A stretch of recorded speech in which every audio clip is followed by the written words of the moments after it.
Shedding the Archive for New Beginnings by Vasilis-Chukwunonso on Weibo. In the beginning, a simulated universe was created from thin air, and in a time frame smaller than the time it took to blink an eye, 5 individuals appeared in a room. The room was called Uluakukwo. In Uluakukwo, they sat in a circle under a bright white light that hung over the center of the room, casting partial shadows on the people that sat around it. This circle, like all circles, had no beginning or end, but this circle, unlike most circles, had a person seated on a velvety red cushiony chair at the point on its circumference exactly due north from its center. That person was Vasilis. Right next to Vasilis, to his left, was Bubbles, an individual that shared his face, but not his beard, his afro, or bare neck and earlobes. Bubbles had long pink cream nails with glittery gloss spread thinly on her lips, gold and diamond earrings dangling from her ear, pearls on her neck, and a long black weave adorning her head. To the right of Vasilis, completely obscured by the shadow, was Chike. Chike had no reason to be seen, so he was never seen. He was free from the burden of ugly or beautiful, and he stayed away from light like his life depended on it. Across from Bubbles, next to Chike, was Chinye, donning a blonde wig and wearing a black dress. She held her lips in a small smile and locked her fingers in front of her.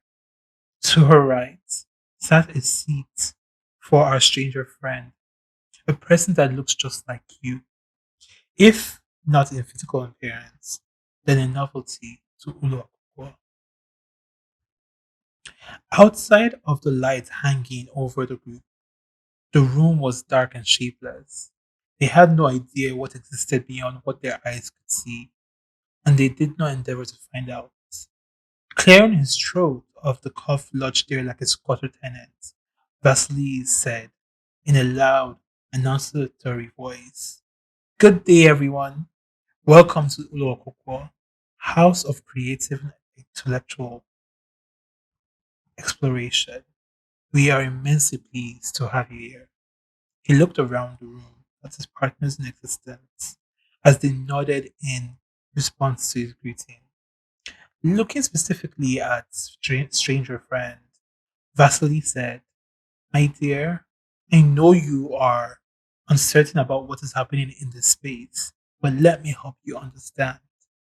You might already know this, but Ulo Okukwo is school in Igbo, or more literally, house of books. I can't read minds, but I am certain a question you are asking yourself is, how the hell did I get here? And the truth is, I wish I knew." He stopped speaking and moved his eyes around the circle, pausing briefly on each person. "I don't know why or how we are here, but I do know I was told not to waste our presence and time to get there.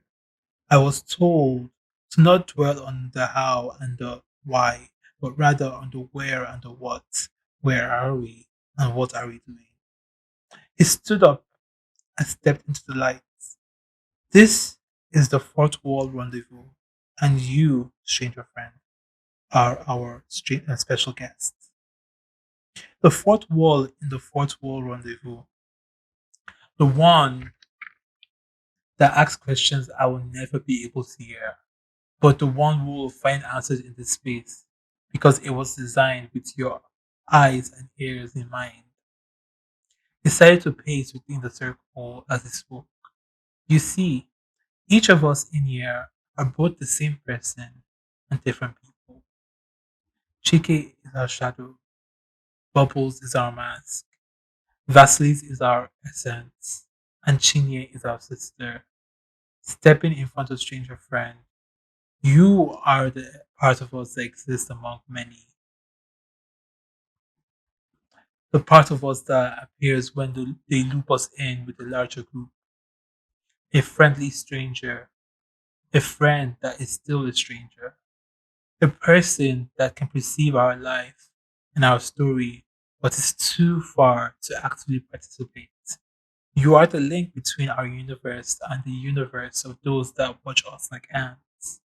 You are the shapeless mirage of an audience that stretches far behind your head for millions and billions of light years, stopping only where the horizon meets infinity. You are the world,